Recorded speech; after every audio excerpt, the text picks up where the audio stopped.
Rock, got a Glock and blow. Your body is all over the block. Trying to step to this deep exorcist, kick it. Get mad with twin cocks, the biscuits, and blow your head off just for acting. Who the one rapping? Time for some action. Yo, peace to the 5% nation of guys and nerfs. Salam alaikum, hamdulillah, rahman to Allah, to all the true Muslim brothers and sisters out there. You know what I'm saying? We about to really get this popping real quick, man. Switch your cameras real quick. Yeah. The God is here. Yo, peace to the Lord Ogun. Peace to the God. Yo, we're about to get on this nigga Wack 100, man. And we're about to kick some facts. I might have Stakk Stone popping in. Peace, Capo.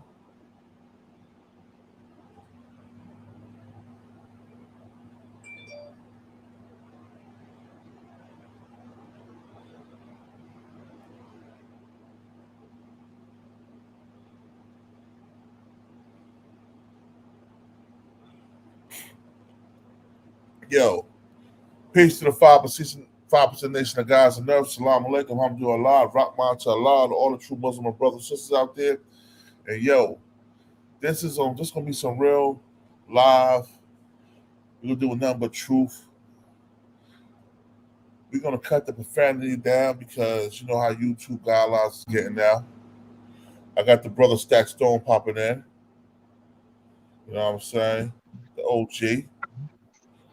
What up? Peace, brother, peace. Peace. Let me get this shit set up real quick. You handle your business, bro.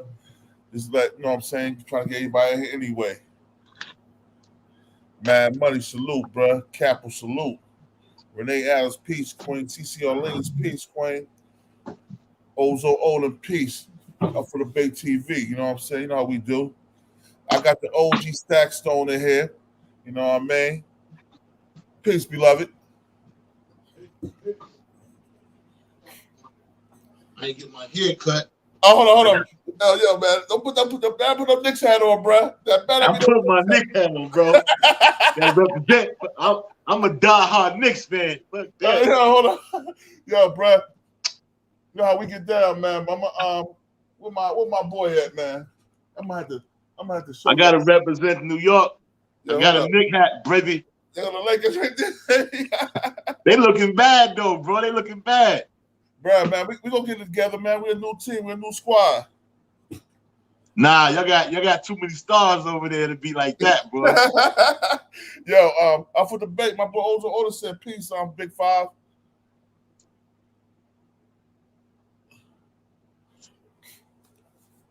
Yo, Father, you Allah, peace to the God. Peace. But yo, man, what I really want to talk about, bro, you can tell me that story first, you know what I'm saying? Like, where you came from, how you came into the game and all that shit, because you're OG. So I'm going to let you rock, you know what I mean? All right. So, yo, your first peace, J Love, peace to the God. Your first interaction with Jersey, you said was you was rocking in Elizabeth? Yeah, I actually came out to Elizabeth with some brothers and shit that I met at the Port Authority because I ran away from home and shit. Oh, okay. And I got caught out there when I was in New York, in Brooklyn. You know, I was a delinquent running around doing petty shit. And one day I had snatched a pocketbook a long time ago.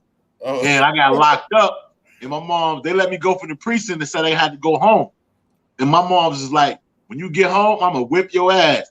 And I just like, me and my boy, like, we ain't going home. We just gonna bounce and shit. Yeah. So I went to, I was running around 42nd Street.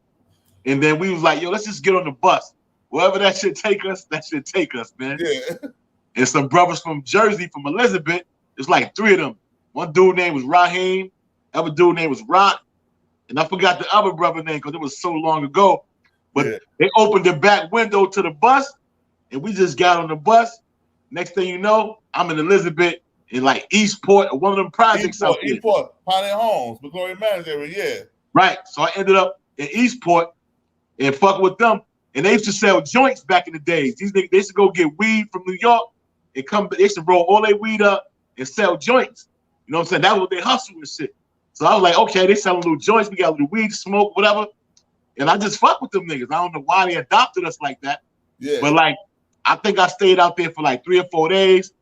Then we were sleeping in a hotel, and me and Raheem, we was the youngest of the crew. And we woke up like in the middle of the night. We had a pistol, and we went and robbed the clerk in the hotel. And we got caught for that. Raheem with the Skillman, and then I went to Jamesburg. Yeah, yo, I'm scared. Jamesburg, that we used to call that gladiator school when I was growing up. Jamesburg and Skillman was gladiator school right before you got to the big boys like Bordentown and Annandale. Yardville. Yeah. Yeah, so Jamesburg was real rough when I first got there. Well, when I was in Elizabeth, they had a little jail on top, like the parking lot or some shit. Yeah. You're in county. Yeah, I'm in the county. But what I started noticing, they had dudes. They had young dudes that was bank robbers. These niggas was robbing shit. These young niggas. And it was some Newark motherfuckers in there, and there was some like Patterson, Passaic, East Orange, and it was this one dude. I think his name was Natural Born. He was a guard. Yeah. This nigga was a bully though. He had muscles and shit. I used to be kind of intimidated by the motherfucker. I used to be like, this nigga got all these muscles and shit. Yeah. Then these dudes from North, Rock and Ski, they told me, don't be scared of that motherfucker. Fuck that motherfucker up.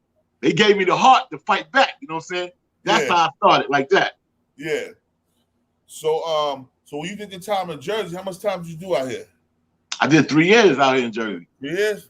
Wow. And, you said you know how to box when you was in Jersey. You was telling me. Hell yeah. So the gladiator school, you know what I'm saying? Like these they got this shit in the cottages called the big deck and shit.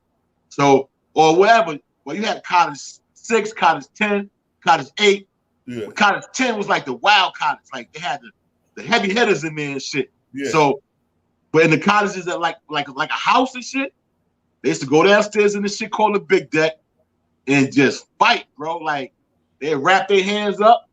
They'd say, let's go hard to the body, soft to the face. You know what I'm saying? And this is like some regular shit. Yeah, so, facts. I know. Yeah, you know, it's like regular. So I'm like, every day you training, bum, and you getting nice with your shit. Yeah, facts. So I got super duper nice. And by the time I came back to Brooklyn, it was like, no, I was like knocking niggas out like nothing. You know what I'm saying? Yeah, because I heard, even when I was younger, and when I was I heard my people just always tell me before I went to the feds, they'd be like, yo, like a lot of niggas in New York tell me, niggas from Jersey was good with their hands. They used to beat niggas up in the feds. That's how they used to get their rep. That's how they used to get their rep, they told me. I like, word. But you know, with me being from there, we was always trained to go like that. We had a boxing gym, Kirk Center in Elizabeth, where all of us trained. We trained at Kirk Center. Then we had 2 martial arts school on East Jersey Street called Shams. This is Aikido school we all went to.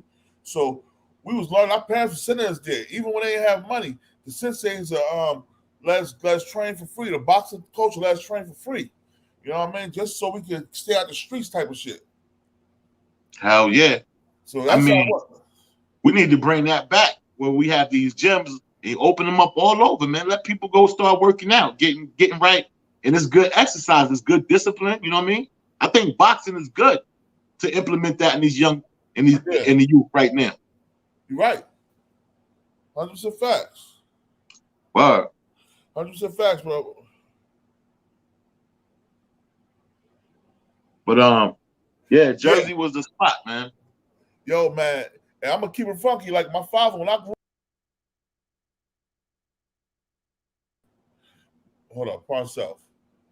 When I grew up, my father, he lived in Harlem. So I used to rock in Harlem heavy, like every summer, every holidays, you know what I'm saying? My father stayed out of Jersey because he said every time he stayed in Jersey, he caught another case. So he went to Harlem.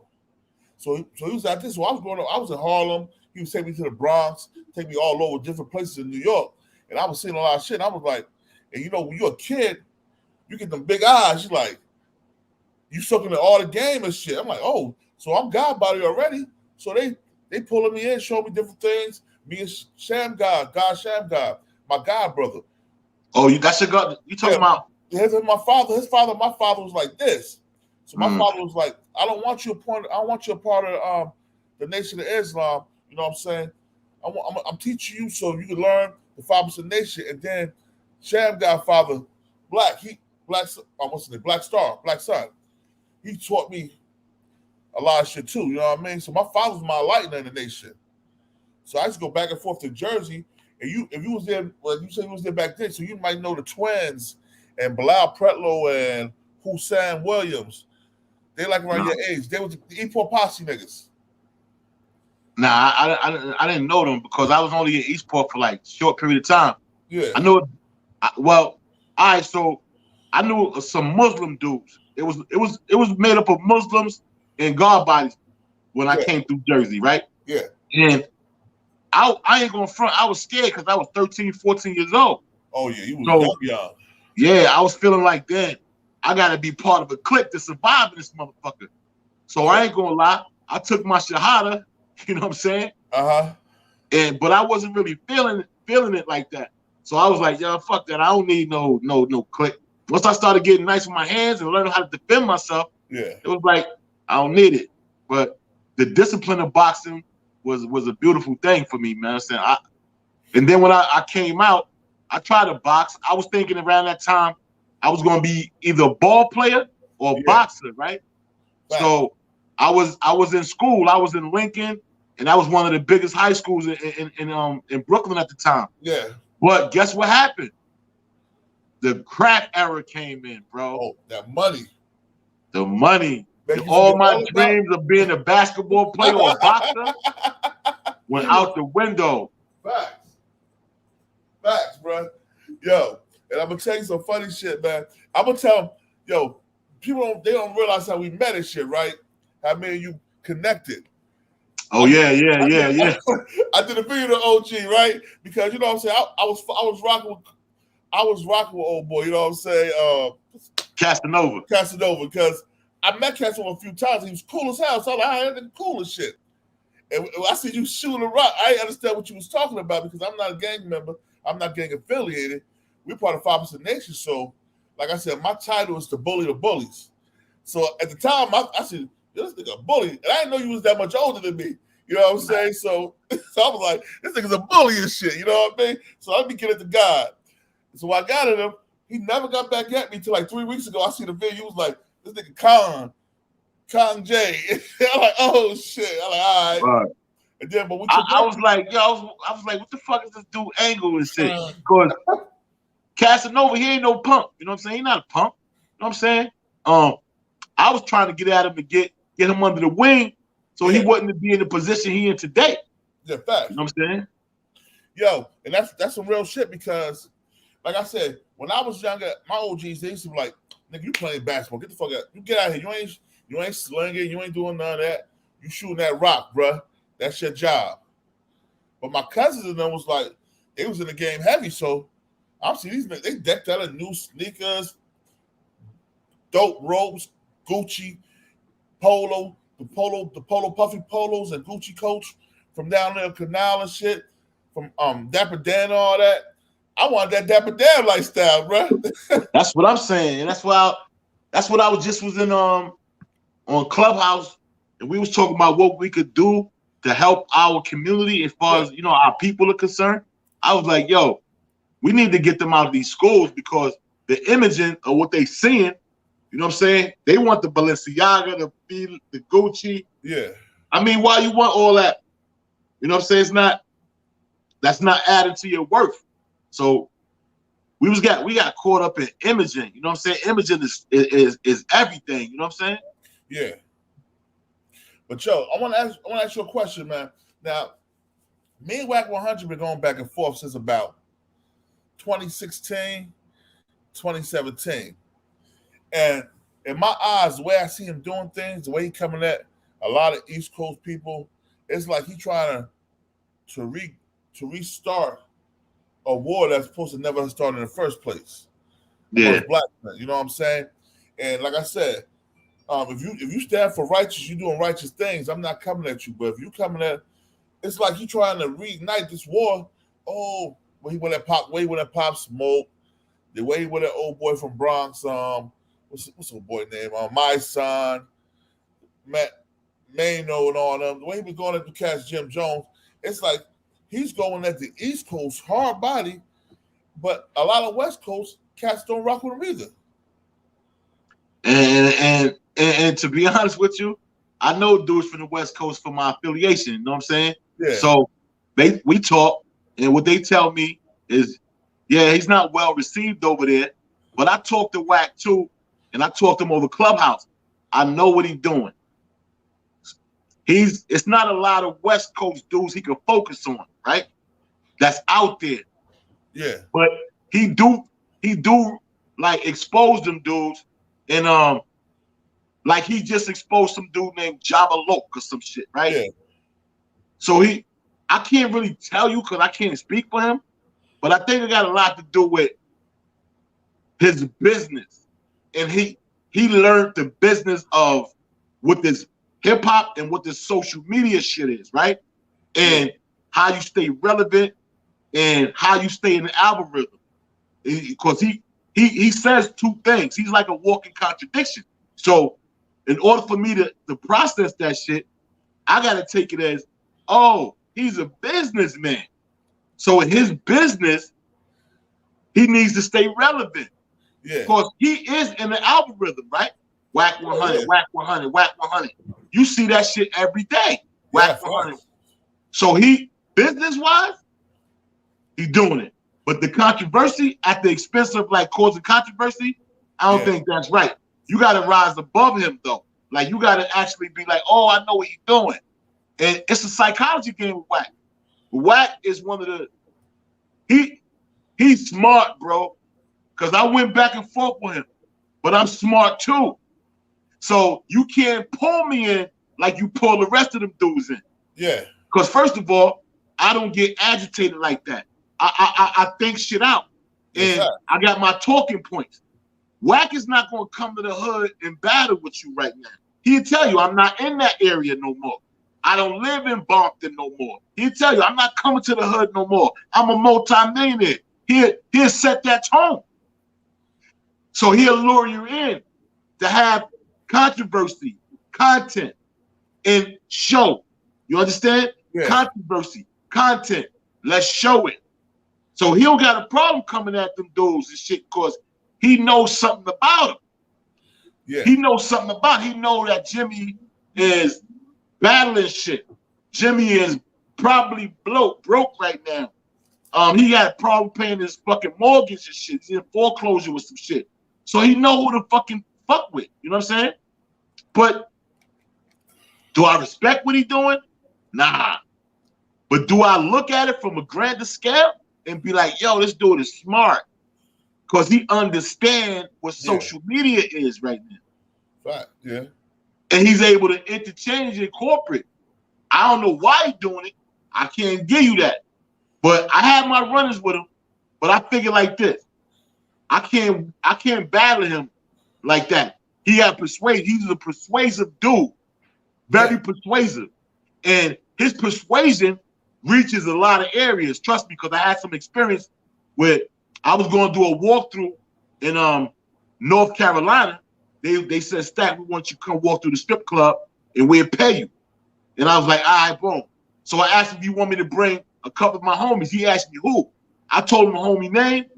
He said, nah, I don't bring him because the homie said he got beef with Wack. I was like, what? I ain't gonna tell you the dude's name, but I seen the reach. I started learning. I said, oh, he's an influence. Yeah. You know what I'm saying? So, but he's not having concerns with if it be some beef. So you gotta look at it like this. You gotta be like, oh, I see what he's doing. He's trying to trick me out my spot. Yeah. You know what I'm saying? Yeah. That's what he's doing. And I see. I mean, I ran into Wack. When I met him was in Denver, Colorado. It was 2016, and I was running security for I was matter of fact, I worked for a Denver Bronco player. Mm-hmm. I don't know their name. I was a security guard. We went to the strip club and shit. So my man was running the door at the strip club. Wack came in with his crew. It was running that 420 shit where everybody was smoking. Wack came in with his crew, and he was disrespecting my man. He spit at my man at the door like, you know who I am? What? So I approached him, I checked him, like, yo, this is what it is.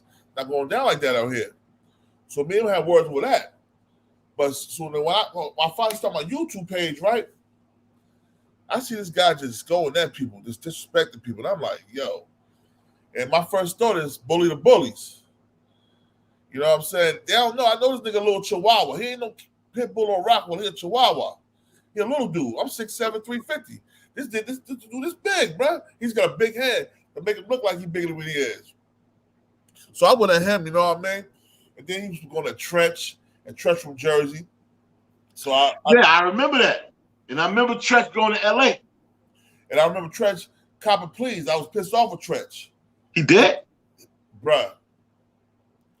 I did a video on the Trench what I did. He acted like he was looking for Wack, couldn't find Wack. Then he came back to Hot 97, 105.1, and was like, oh, yo, it's politics out there, but ain't no politics out here. That nigga from Jersey, that podcast from Jersey, he got to see me.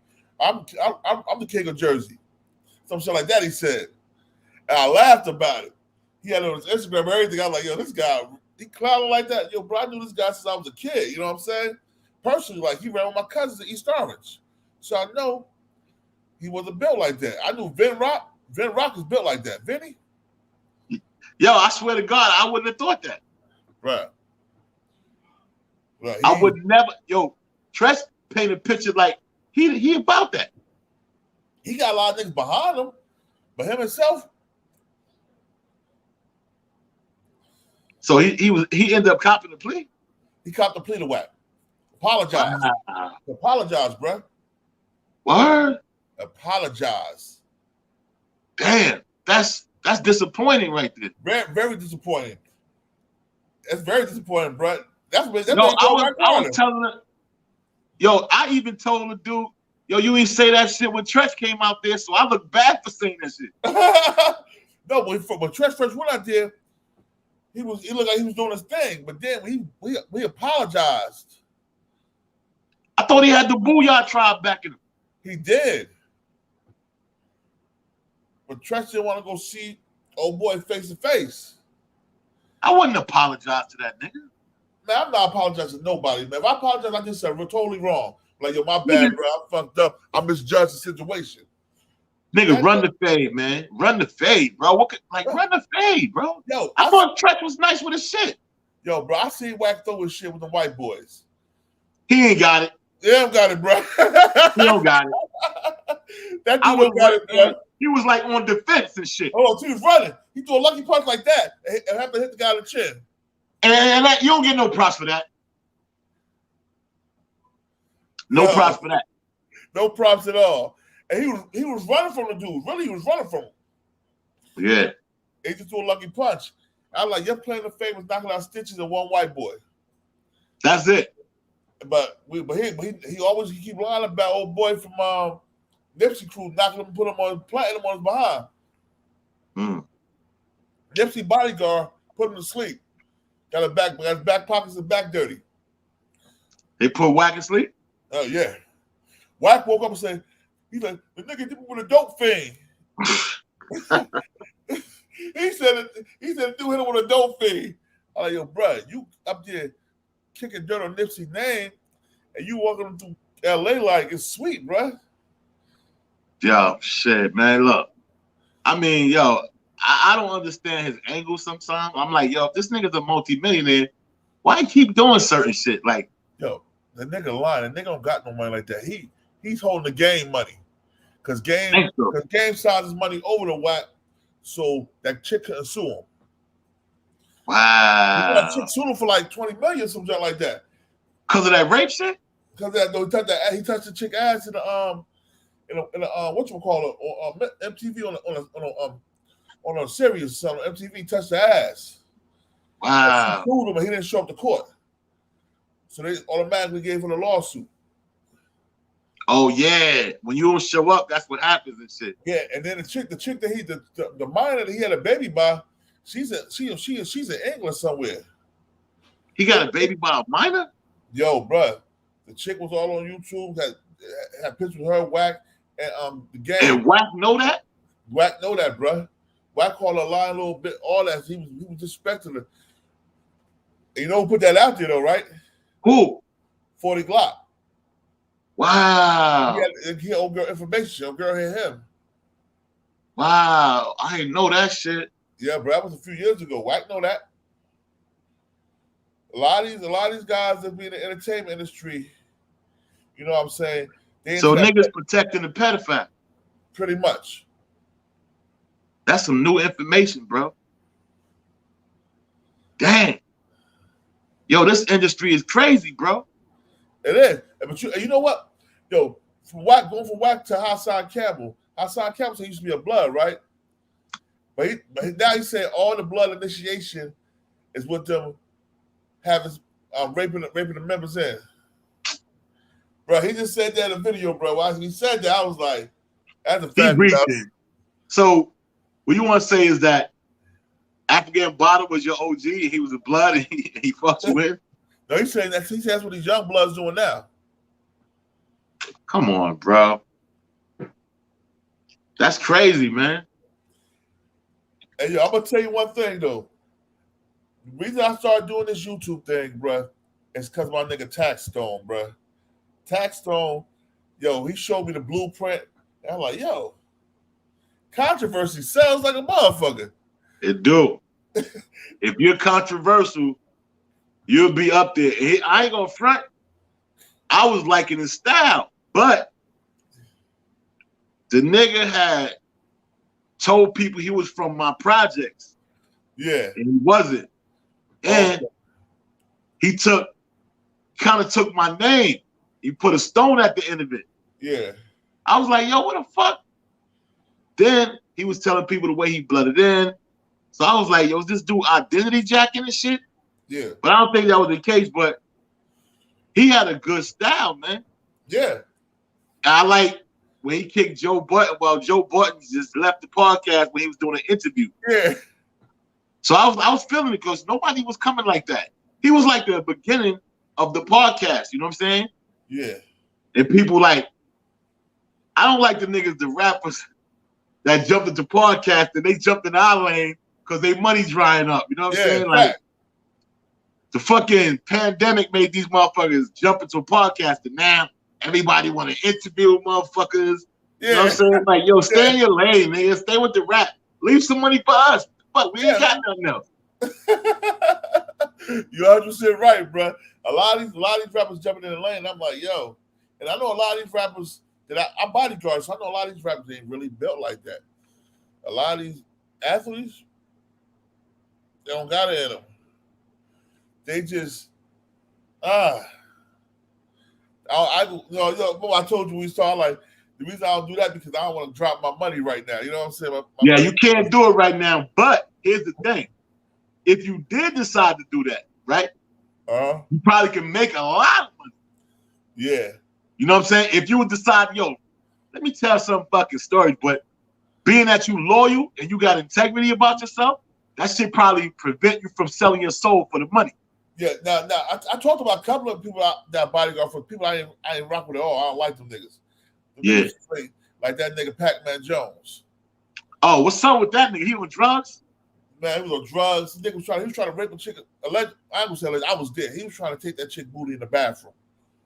What? In the VIP bathroom in the club at Dreams ATL in Decatur. I was his bodyguard. I opened the door like, yo, bro, don't do that here, man. Too many cameras around, bro. He came out the bathroom, bucket naked, sweating, with his jewelry hanging off, and the chick was scared. So I gave the chick some money, told her to go home. To go home, huh? Oh, you bodyguarded him? Yeah. And he seemed like an asshole. He was on a podcast the other day on one of those, the NFL joint. Yeah, well, I'm gonna tell you, make it so bad. He went on Shannon Sharp show, Club Shay Shay, and he told about the incident, right?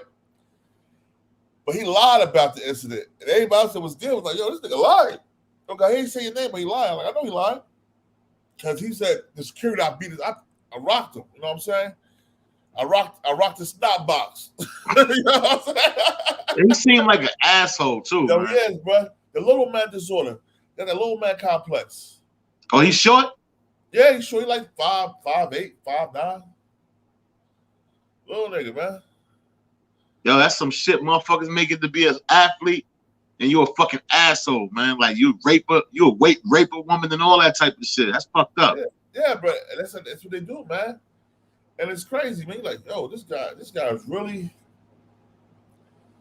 doing stuff like this. You know what I'm saying? All that money you got, you can pay for it, bro. You don't gotta take it.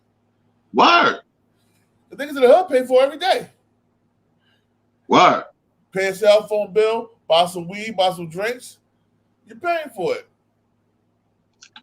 That's it. You buy some drinks, some weed, paying for the hotel room. You paying for it. Word. But yo, you know, and then another thing too. Yo, tell us how you became a part of the Bloods. Since you older than me, so I don't really know. I didn't know the Bloods was that heavy back in the 80s and 90s in New York. Not in the 80s, but you might say like the mid 90s. I became Blood, like 95, 96. 95. So I was already down. I was already down. I was in Union County at the time. 94, 95. Yeah, so 96, end of 95, turning 96. I went to Rikers Island, and I was facing like 30 years and shit. Yeah. For robbery. You know what I'm saying? I was a robber. When you said that shit in the video, that's why I got mad. You said he looked like an old robbing ass nigga. I was a robber.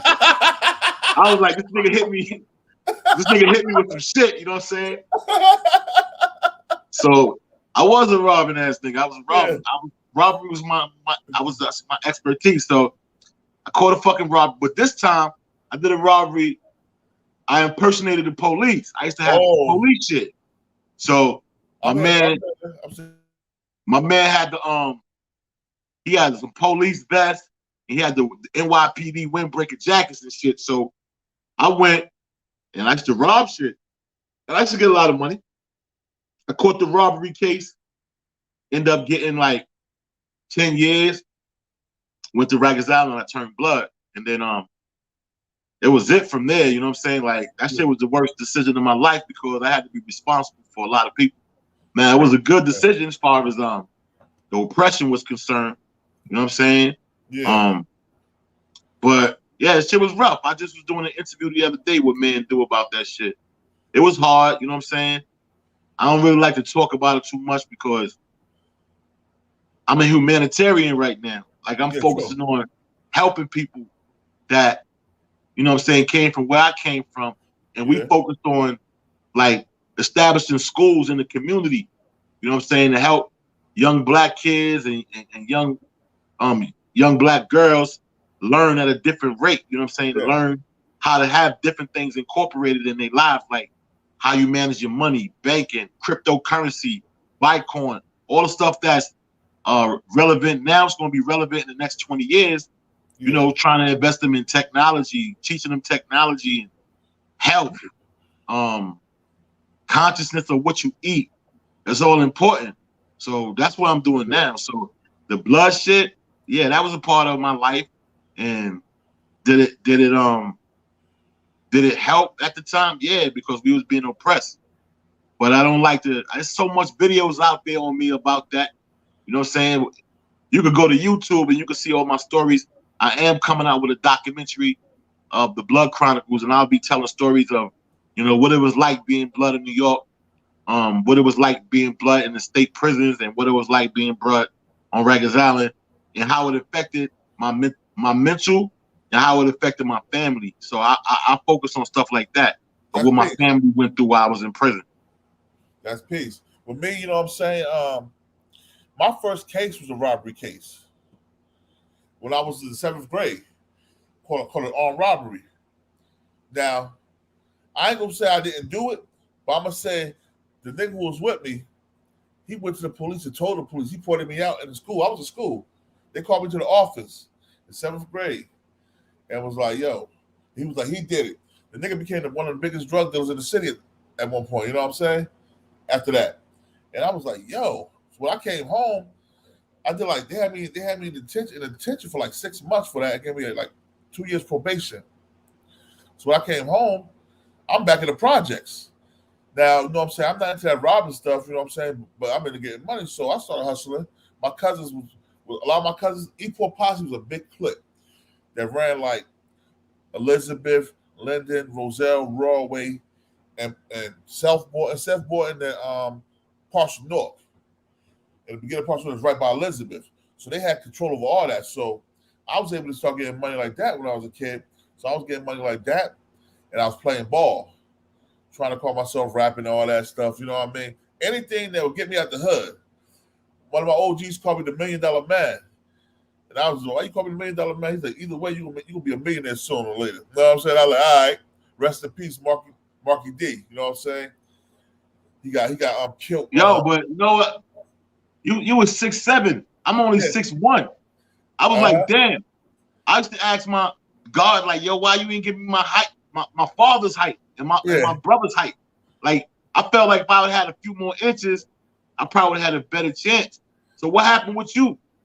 With me, my senior year of high school, I caught an indictment for drugs. You know what I'm saying? They was watching me since I was 16, come to find out, but they didn't want to touch me until I turned 18. I turned 18 January 24th of 1994, and May 6th, 1994, they ran down on me. And you was playing ball for your high school? Played ball for my high school, for Elizabeth High, and I had a full scholarship to UNLV that I was about to go. But I was making moves to Hold on, what year was that? 1994. All right.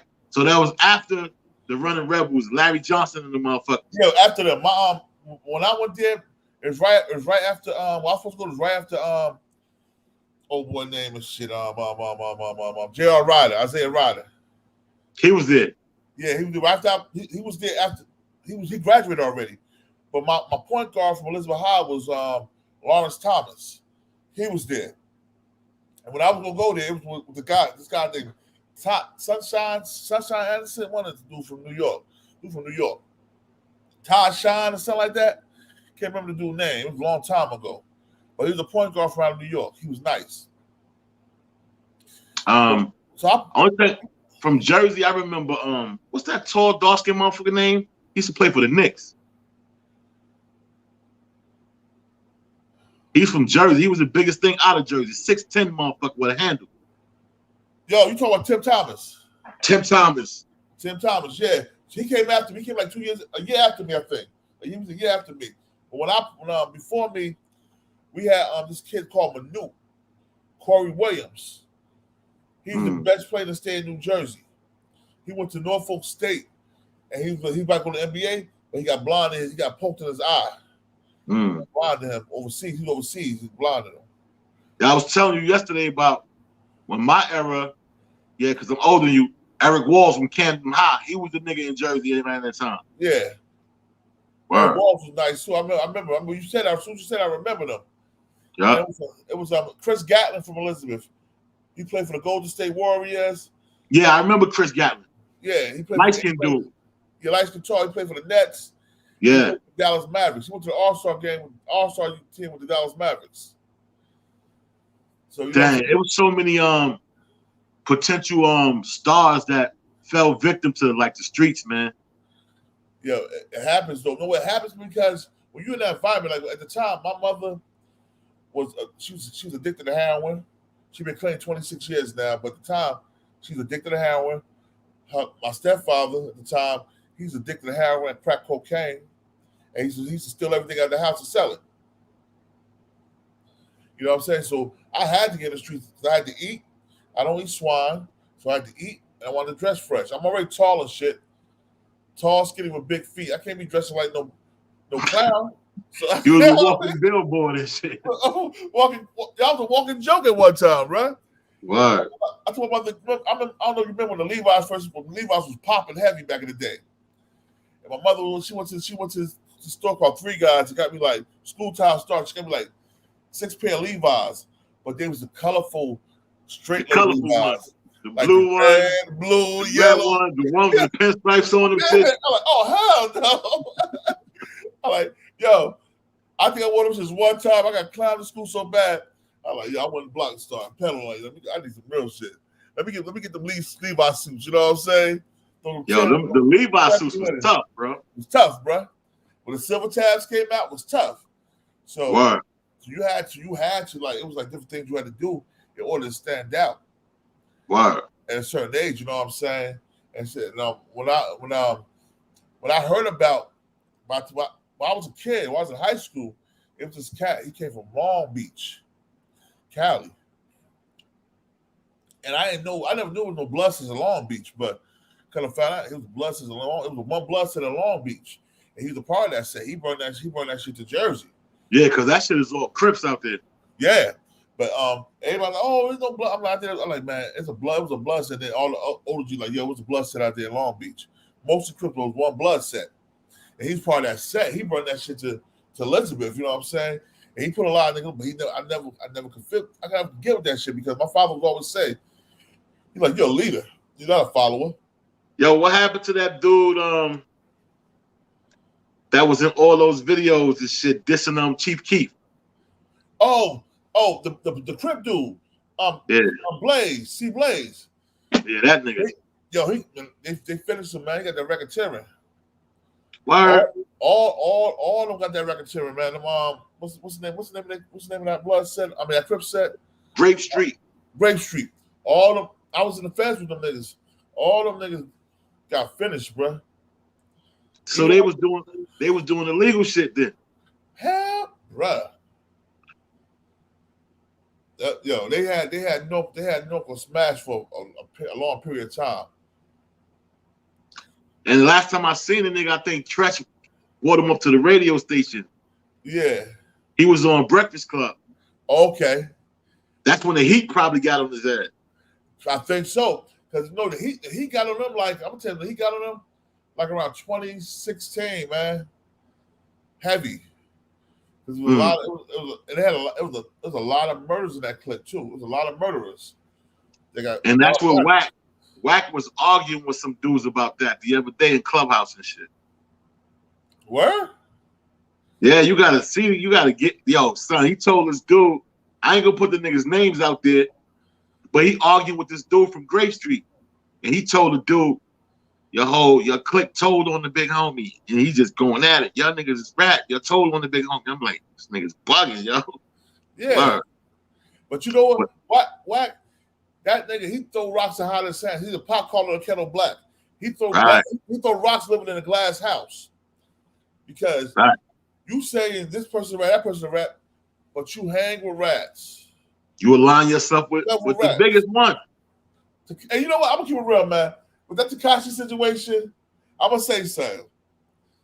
I don't approve of what he did, but the way them niggas handle that shit with him was kind of messy.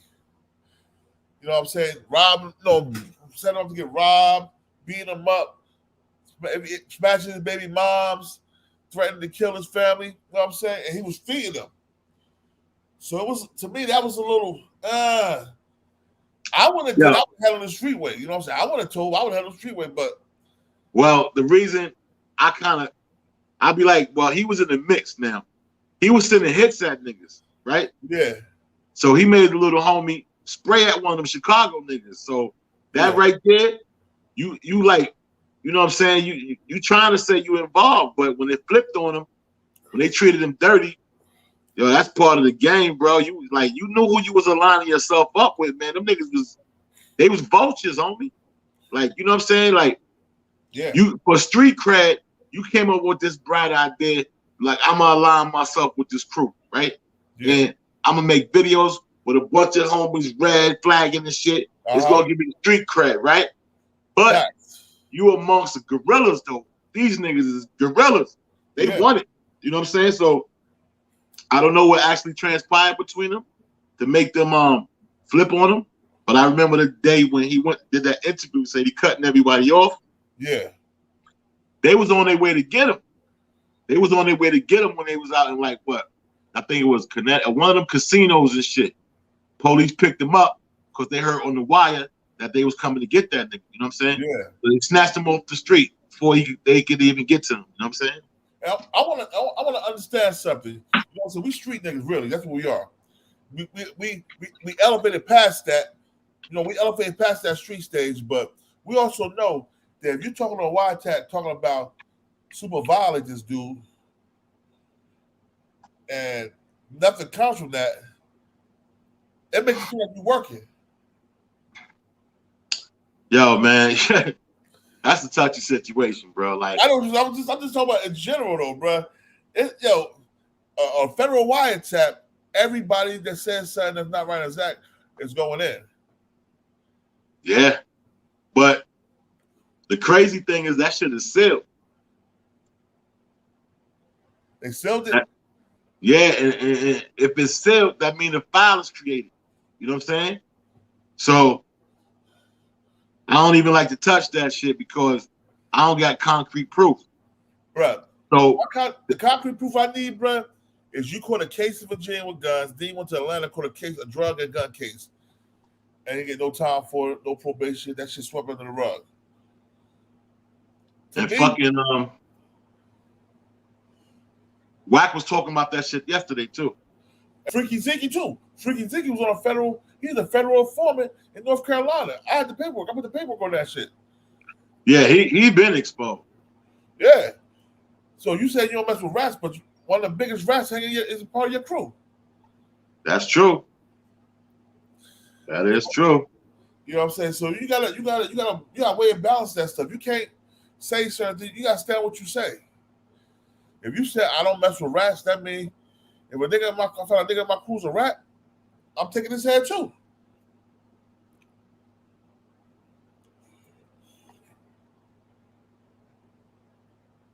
You dig what I'm saying? Definitely, that's true though. Suspect. You know you gotta question a lot of these dudes, these individuals, man.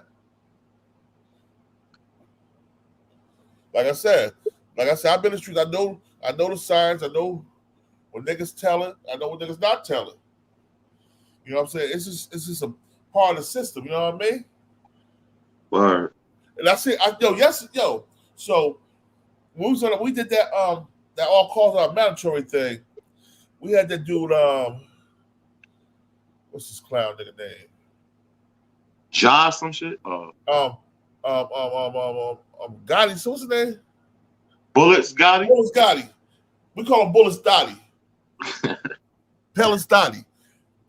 And we was talking about how he was protecting Hassan Campbell that day. After all the stuff Hassan Campbell said and did, how can you protect the nigga, stand on a nigga like that? And the way he was fighting for him was like Hassan Campbell was his was his lover? Was his lover? Was his man? Yo, that's a weird That's a weird relationship. Like it's hard for me to. His loyalty to him is because he looked out for him with his YouTube channel when nobody else would. But I still don't understand how you back in the way he say. Like it just don't make sense to me unless you down with that shit. Facts. That's like a lot of dudes. Even when it comes to that nigga Marky Brown, 10 Toes Down cat, you was riding with him when you first came home. He helped you with your YouTube. I guess you feel he helped you enough that you start going to him too. He started going to Hassan. It's like a lover's quarrel. It's like a big lover's quarrel. That's crazy, man. I'm looking at it like, these guys gotta be put out. They gotta be at it, bro. Hold on for a minute.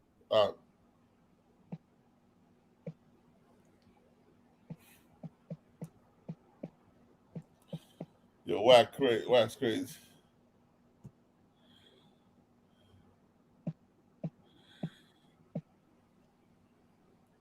Yeah, I don't agree with a lot of shit, but what I learned lately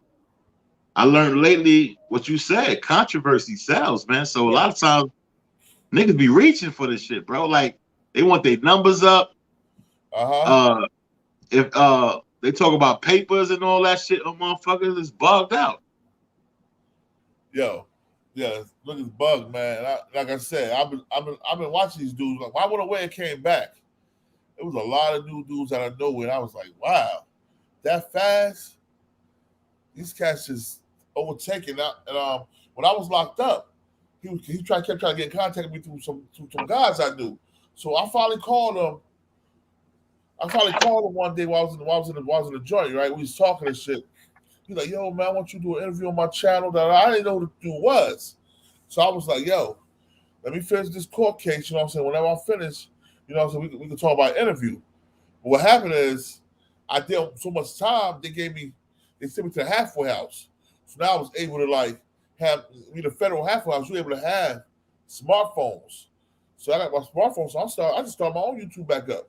Well, right back to my regular page. I just changed the name a little bit. Oh, you can have phones in the feds? Yeah. The halfway house. Oh.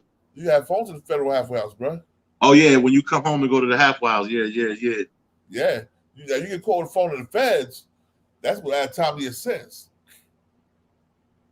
That's another street charge. I think when they added like a year to your sentence or something like that, or 2 years to your sentence for that. Yo, you know what I hate about the feds, bro? You come out, you be on the feds, you could be on that shit for 9 years, you keep fucking up, bro. Yeah. That shit got an indefinite parole type of shit. Yo, put like this. If you come from the feds, you got 2 years federal probation, if you get caught driving without a license, they'll violate you and send you back down to the feds and make you do that whole 2 years. What? Word. You could have been on federal probation for a year. Once you get violated, they make you do the whole 2 years federal probation you had or 3 years you had.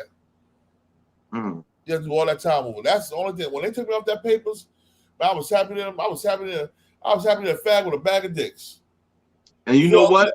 The feds are so fucked up, man, that you never really feel free. When you get out, you feel like you always got an answer to the motherfuckers, man. Word. Yeah. But you know what? Once you off the papers though, like as soon as I got the papers, I never heard nothing else from them. Yo, they don't call you, they don't give you you don't have to sign nothing. You just off. That's a good thing. With the state, they sending you bills, you know what I'm saying? Everything like, yo, you owe this, that, you know what I mean? Like, you owe us money. Yeah. Like, hell no, I did time. Once I do the like, time, how you expect motherfucker to pay that monthly bill and you on fucking parole? You ain't got no job. They be bugging with it, bro. And then they don't let you do certain type of work. Like with me being a bouncer, a bodyguard, and stuff like that, they won't let me do that. I was working ShopRite, bro. That's what you was doing? That's how you was earning a living? Yeah, and I had to sneak and bounce to the side. I want to tell them that while I was in the halfway house, I worked for ShopRite. When I came home, I had got COPD in the feds, COPD from black mold. So right now I was waiting for SSI. So I was like, well, I don't have to work with SSI. I'm gonna fight this case with SSI, but I was still bouncing on the side. So I was making a living, you know what I mean, while waiting. Yeah. Yo, so you know what somebody told me? That them rapper motherfuckers is cheap as a motherfucker, right? This bouncer dude, he was in the clubhouse. He was talking about how cheap the baby is and shit. Like, he got all that money, he don't want to pay a security guard. Nah, you ever experienced something like that? Yes. I'll tell you who. Diddy. Diddy cheap? Cheap to it. Diddy and Michael Jordan are both cheap as hell. Yo, that's fuck. How much them niggas like Michael Jordan cheap? Cheap, bro.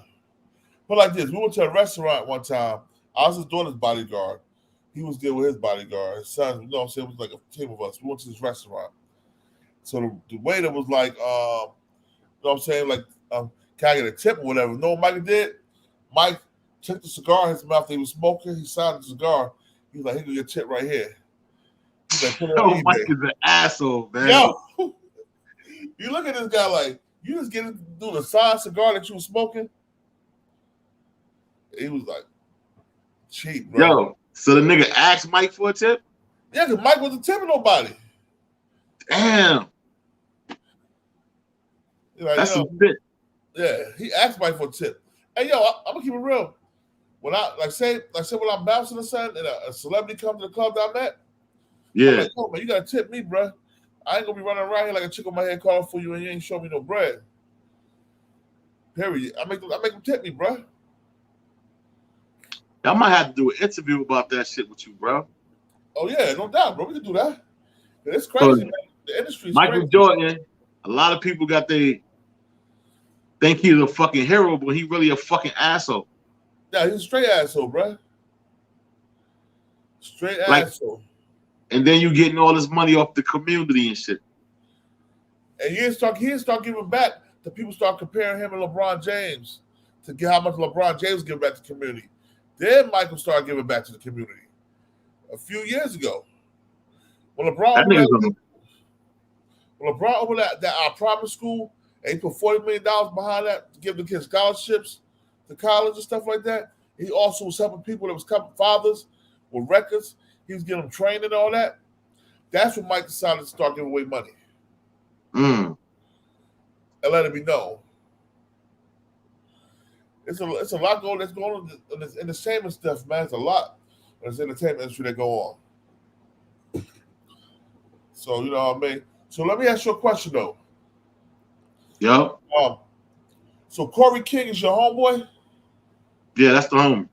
All right. What about Killer Kev? Nah, I don't really fuck with him. No, because I see the video, right? I was seeing the end of your squash, and I see the video where he was talking real reckless. The only reason I ain't fuck with him like that was because I know the nigga, like family ties, you know what I'm saying? Oh, okay. Like, we used to be in the same crib together. I know the chick he was fucking, and he a foul nigga, you know what I'm saying? He one of them foul niggas, like beat up women and all that. And he got some shit on his jacket, you know what I'm saying? I ain't gonna do that shit right now because it's gonna make me feel like I'm trying to get back at the nigga. I ain't trying to go there. But I don't fuck with that nigga. You heard? Yeah. And he just was talking a lot of shit. He caught me off guard. You know what I'm saying? Oh, okay. He caught me off guard. And he tried to he's a jealous motherfucker. You heard? Yeah. I don't fuck with the foul nigga. Like, when I see him, you know what it's gonna be. You know what I'm saying? Like, I don't fuck with that nigga. And then I seen something with you and Queen's Flip. Y'all was going back and forth. Yeah, but Queens, I like Queen's Flip. You know what I'm saying? Like, he's all right. You know what I'm saying? He's a funny dude. He ain't no punk. You know what I'm saying? He's cool with me though. Like, we cool. Like, me and him talk. You know what I'm saying? Like, but me and Queen's Flip relationship is just, we cool. You know what I'm saying? I ain't got no beef with Flip. He just did. He gave us the platform, and we should have ran with it. And I was up there, and I was telling all the homies, like, yo, we better off together than apart. But shit happens. Yeah. The niggas was drunk off the yak that night. I wasn't drunk. I don't even drink. You know what I mean? Okay. So they all was fucking yacked up. Uh-huh. And then CK, he was feeling emotional about a situation with Soul B. So I'm like, yo, if you go look at the interview, you can see me in his ear like, yo, don't do that right here. Yeah. You know what I'm saying? Don't air that laundry out. He understand what I meant. You know what I'm saying? But he was yacked up. We had words. It ain't getting to no fighting shit though. You know what I'm saying? When those cameras went off, it got heated, but nobody fought. You know what I'm saying? We was in each other's faces, like, you know, it was popping. Yeah. But I didn't want to fight. You know what I'm saying? He was drunk. So what I look like fighting the homie, and I know he fucking drunk off the yak. You know what I'm saying? Yeah, sure. I ain't gonna do that. You know what I'm saying? He ain't say nothing foul. You know what I'm saying? And then after that, he even said, "Yo, Stakk, I appreciate you for not, you know what I'm saying, fighting me while I was drunk." So after that, he realized that controversy sells. So he started doing his little videos and shit. Then he realized he wasn't doing it. He wasn't writing his act with that. You know what I'm saying? Yeah. He apologized, and I just let the shit go. But the other dude, I don't fuck with him. You know what I'm saying? I don't fuck with that nigga. You know what I'm saying? I don't fuck with him at all. You know what I'm saying? Like, I really want to punch him in his fucking face. Like, talk about he could box and all that. He can't fucking box. Fucking lying. He came at me one time. He came at me, and so I started going back at him and whatever. They were like, "Oh, yo." I realized the nigga was a weirdo. He is a fucking weirdo. He's a fucking weirdo. Oh, this nigga's a weirdo. Okay, he is a weirdo. I ain't going back and forth with this clown. You know what I'm saying? Like I said, I don't got nothing to do. And then I look at him, I'm like, yo, he's trying to build his platform, but you ain't gonna get big off my back, dog. You know what I'm saying? Yo, you wouldn't even look right fighting that nigga. That nigga's like 5'2". Nah, you lying, bro. Niggas like this big, bro. Yo, the small man complexes are crazy because Hassan Campbell like 5'8", 10 toes down, like 5'7". This nigga's like 5'2", homie, and he can't even walk up a flight of stairs. Word, fucked up. He fucked up. He can't handle nothing. He had the big glasses. I know he can't see. Then the nigga's like, you know what I'm saying? He was just corny, bro. Like trying to make himself seem like a fucking gorilla. He ain't no fucking gorilla. You had your time, but I seen when you got ran out the fucking projects, bro. I was there for that. Oh, what kind of it? He ran the projects. Yeah, ask niggas about the war he had with fucking with Born Son. Born Son, I know that name. Born Son wasn't playing with that nigga. He ain't throw no shots at the nigga. They had a fight. Born Son ran that nigga out of Brownsville, man. He couldn't get no money out there. No money, bro? No fucking money, bro. Trust me. Ask if that nigga, I don't know where he at now. He got missing cause he got some dirt on his name. I ain't gonna say what cause I ain't got the paperwork. Is it that baby stuff? Some other, you know, that paperwork. You know when you talk about that paperwork? Oh yeah. Yeah. Okay. I ain't got the paperwork, but the rumor has it that's out there. You know what I'm saying? A couple of my homies called me, yo, Stakk, don't even fuck that nigga. He blase, blah, blase, blah. I was like, oh, okay. You know what I'm saying? It's not worth it. But yo, sometimes, man, sometimes there ain't no paperwork for that shit though, man. That's true. Sometimes there ain't no paperwork. Because a person could put the police on you. You don't even know they put the police on you. That's a snitch right there. That's an informant. Dead ass. And they ain't got no trail. No trail.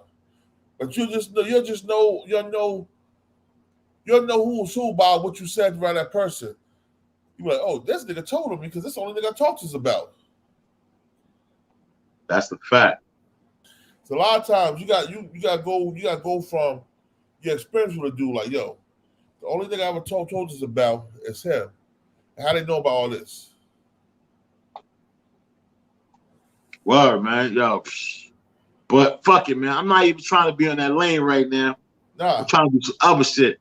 When you mention that nigga name, that shit like, you know what I'm saying? Like, all that pretending. All that fucking pretending now the nigga ain't hiding this shit. Yo, but it's a lot of these cats, like with me, I be walking around all North. I'm not from North, I'm from Elizabeth. I'll be all through North doing my shows, you know what I'm saying? I'm like I said, I'll be in here doing all through North. I'll be everywhere, you know what I mean? These cats can't even go out at their grandmother's basement. Came where? I said these cats can't even go out their grandmother's basement because they know they do. For all the stuff they said, somebody gonna knock them upside their head. Spread some white meat. Hey yo, man, this is a new era right here, Divine. Yeah. You know what I'm saying? This is the era of the fucking internet banging, man. Niggas is internet banging right now. Internet banging, internet lying. It's a lot of lying going on the internet too, man. It's pathetic. And then you gotta think. You gotta walk a fine line because when you get to the controversy shit, sometimes that shit bleed into other shit. Yeah. You know what I'm saying? So you gotta be like, is that shit worth it? Then you say you going at it with a motherfucker. Then y'all get on some back channel shit. Killing a nigga nowadays, bro, you going down for that shit, bro. These fucking cameras, you know what I'm saying? But nowadays, you know what too? Nowadays, these cats are getting smacked on the wrist for murder charges. Ain't like we growing up, you kill them over a year, 45, 50 years. These dudes getting 8 with 85, 10 with 85, 15 with 85, 20 with 85. No time at all, bro. Because they break it down and get a manslaughter charge instead of murder. Yeah, for the conviction. Well, I'm not trying to get a manslaughter, a murder, an aggravated felony, nothing, bro. Yo, Con, I ain't got no more time left in me, man. So I stay clear. You know what I'm saying? The niggas got what? They got 20 years from me. You know what I'm saying? Yeah. All together in the system, I ain't even got, I think I got about 25 years left to live, God willing type of shit. Yeah. So I ain't trying to go back in, bro. Like, that's why I be like real careful who I surround myself with and the shit I do. Now, yeah, if a motherfucker threatening me and I feel my life is threatened, it's a reaction. Yeah. You know what I'm saying? Like, I don't care about letting that shit go. You know what I'm saying? Like, fuck that. Your life is on line. Your life is on line. Sometimes you gotta do what you gotta do. I'm gonna put it like this. I'd rather get caught with it than caught without it. That's how we all feel. Because, you know what I'm saying? I'd rather take the gun charge. You know what I'm saying? Like, instead of, you know what I mean? Like, blowing a nigga down, and now you like, damn, I let that nigga trick me off my square. Now I'm back in jail. I got kids out here. They're gonna be like, what you do? I can't explain that to them. So I'm like, good. I stay out the way. Yeah. I stay out the fucking way. I'm a humble dude, you know what I'm saying? If I feel like a nigga, like that time when I came at Cash, I ain't gonna front. I was mad because I met the nigga. And then one day, I think I was drinking and shit. And I just made the video on some mad shit, like this nigga right here. And that shit went viral. I didn't think it was gonna go viral and shit. Yeah. I gave it to my man MR.EASTWICK. Then the niggas just start eating off me. And I didn't even know what this YouTube shit was about. Yeah. I was one of the first, you know, son, niggas on YouTube, like a blood nigga and shit. Right. So I didn't know what it was about. He ain't trying to teach me the game. Me and Gene Deal came out around the same time. You know what I'm saying? So I was like, oh, this shit could be lucrative. So I'm asking this nigga, MR.EASTWICK, yo, what's up? Teach me the game. And he was telling me the shit about Gene Deal. And we was sending messages through MR.EASTWICK. And he was saying like shit that he wanted to do, and he was getting ideas and shit. And Gene Deal just got his own YouTube page, and he took it from there. Yeah, but MR.EASTWICK, he ate off a lot of dudes that didn't show love. Didn't show love to him. You know what I'm saying? That's a selfish dude, man. And not only that, he always used to tell me to try to get him connected to AZ, right? And he always used to tell me shit like, these niggas don't give me no alley-oops. Like, niggas don't look out for me. I'm like, nigga, well, who you giving the alley-oop to? And he kept used to trying to gas me with the shit. Yo, the platform I'm giving you, nigga, the platform I'm giving you, I didn't realize who I was. That he was getting the bills of who the fuck I was. Yeah. You know what I'm saying? Yeah, you giving me the platform, but this shit work hand in hand, nigga. Right. Like, you wouldn't have these fucking views if I wasn't who I was. True. Right or wrong? You're right.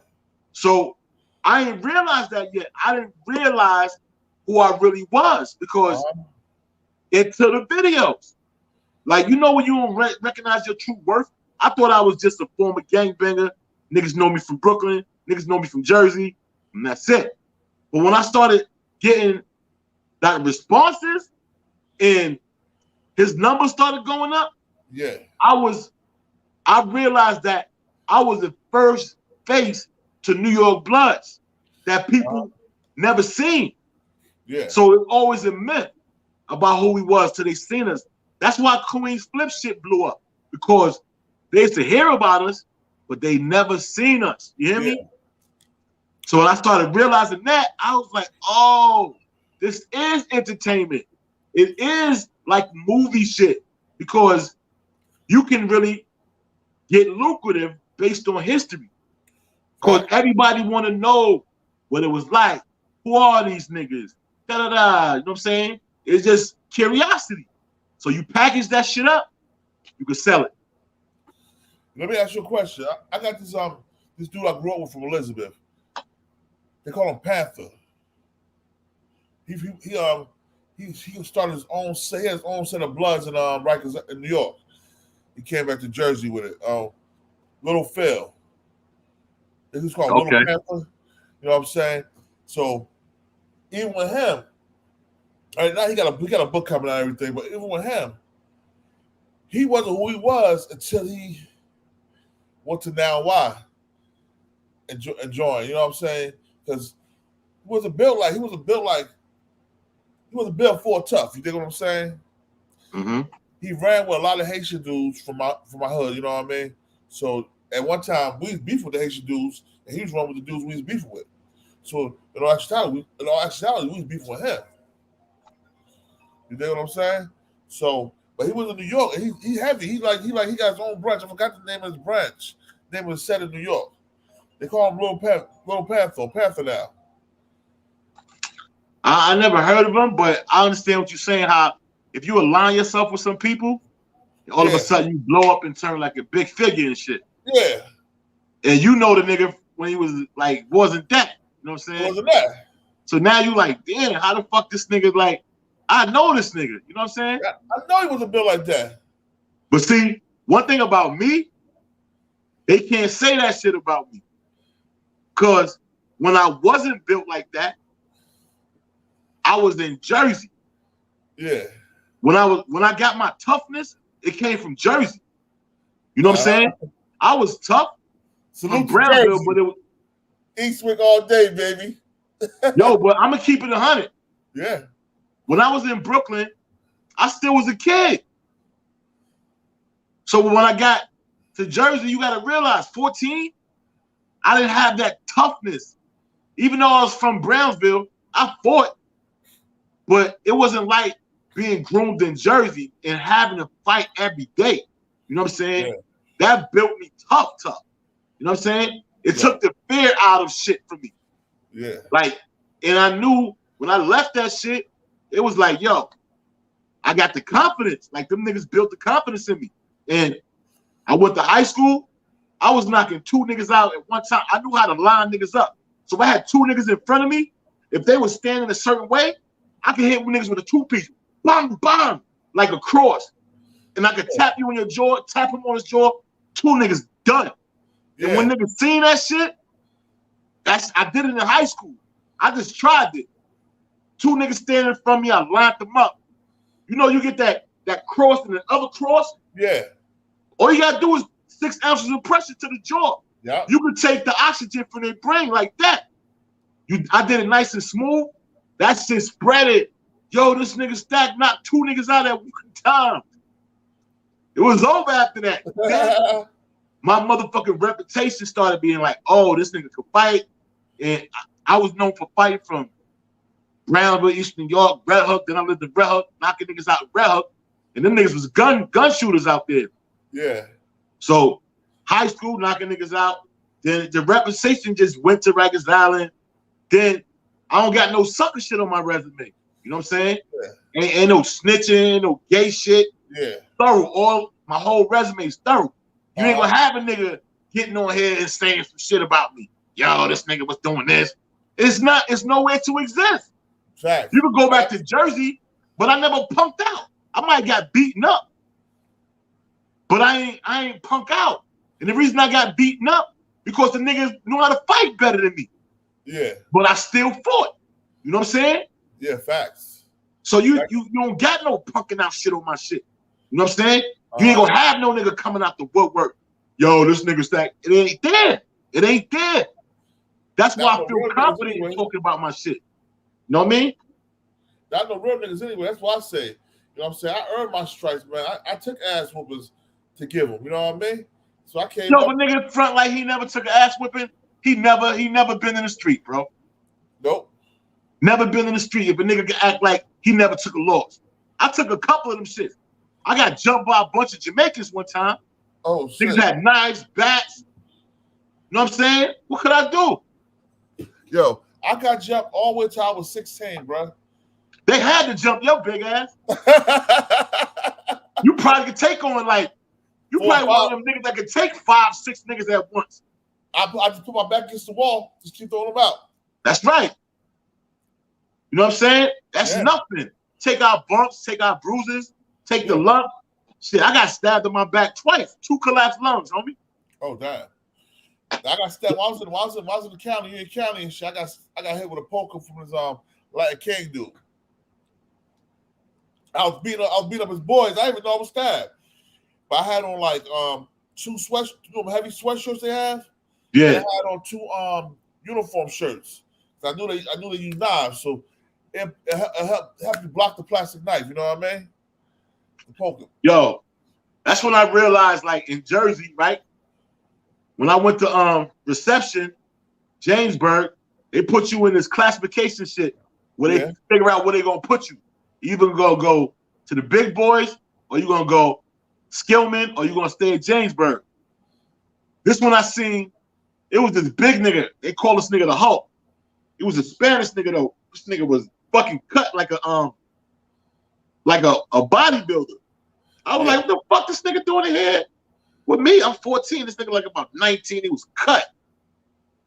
I thought this nigga was like a gorilla until I seen this little Spanish nigga stab this nigga right in his head. Oh, damn. You know what I'm saying?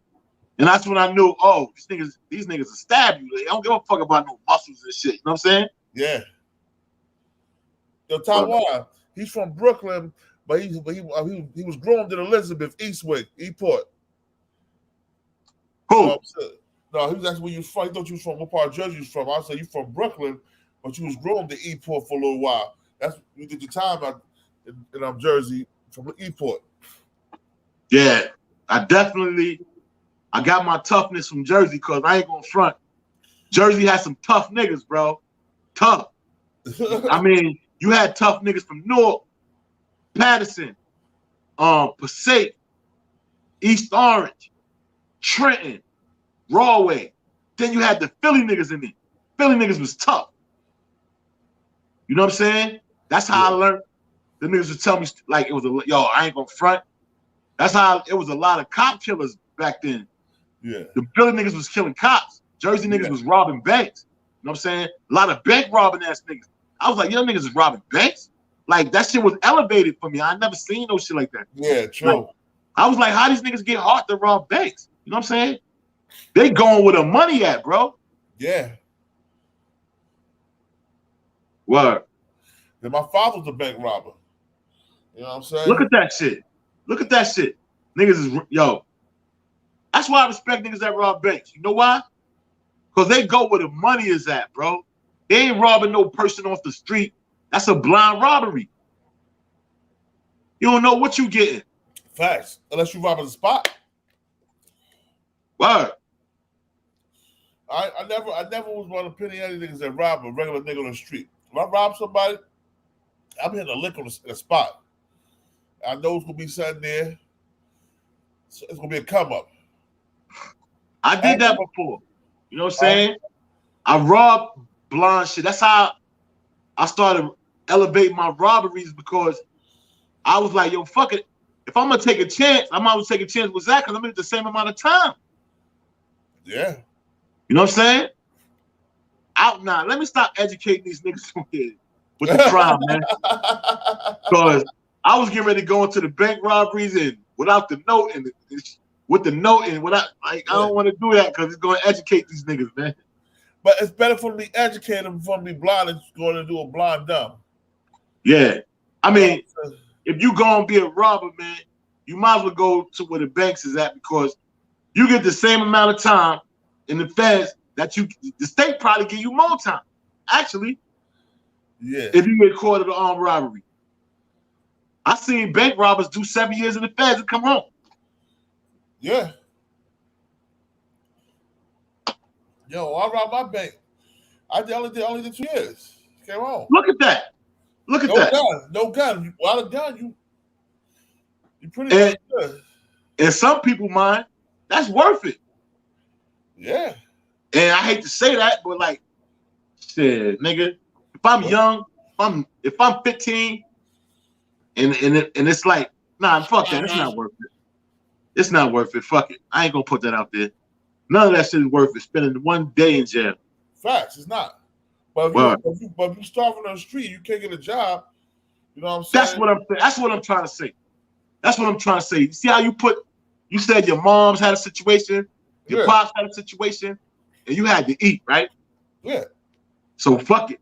If that's the case, then you gotta do what you gotta do, man. Ain't nobody coming to your door to give you no food. No. You give you no money to go buy no food. If you go to your family house too much, they start looking at you like you're crazy. Nigga, why you always at that kitchen table eating our food up? And that's family. So you know what I mean. You gotta figure it out yourself, man. And sometimes by you figuring it out, you make a wrong turn here and there. You make a Word. wrong turn. So now you gotta realize, yo, either I'm gonna be this, or I'm gonna be that. But whatever I'm gonna be great at it. Word. Yo, I got my battery getting ready to die. I gotta handle some business. All right, bruh. I appreciate you. We're gonna do something else real soon. Oh, no doubt, bruh. But But give me a channel, man. So they can oh yeah, let me subscribe. tell people y'all want to go to my YouTube channel. You'll go to OG Stakk Stone. It's gonna pop up. Like and subscribe and share it. I got some content in there about the Blood Chronicles, and I'm gonna have some more content coming real soon. I'm working on behind the scenes. I'm writing a lot of shit. If you want to follow me on IG, you go to OG Stakk Stone, go to IG. Everything is OG Stakk Stone. So you can follow me. You can go to Clubhouse. I got a page in there called, I got a room called My Name Is My Name. You can follow me there. I got content on Clubhouse. You in Clubhouse yet? Yeah, I'm in your Clubhouse, bro. You sent me. Remember, you sent me a request to join your room. Right. I joined your room today. I want to set up an interview with you in Clubhouse. All right. And I want to touch on, you know what I'm saying, your relationships with certain people in the industry and shit from being a cool. And we could touch on your past history. You know what I'm saying? We could work and we can network. No doubt, bro. All right. Let me know. Salute. Appreciate you, Divine. No doubt. Peace, bro. Peace. That was OG Stakk Stone. You know what I'm saying? I thank you for coming out with us. You know what I mean? Yo, Taiwan Sellers, Weekway in the building. You know what I'm saying? East Wick, baby. All of us. Jersey, period. We Jersey representatives here, man. We Jersey representatives here, man. I thank all y'all for coming out, man. I appreciate y'all showing the love. Like I said, man, trying to start to do big things over here, yo. We got you, man. And we got to do it as well as educate the youth. We can't just do big things and not educate the youth.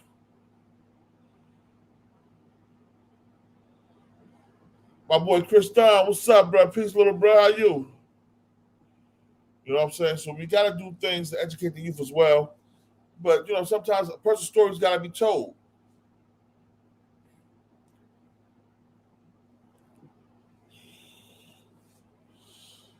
Hold up. I'll put it in for y'all.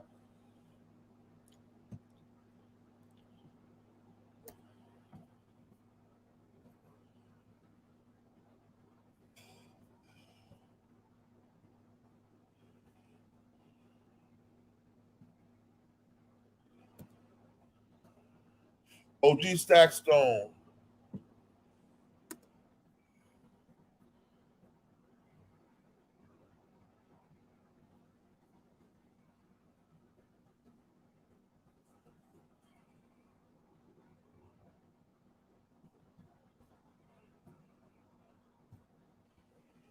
There you go, OG Stakk Stone.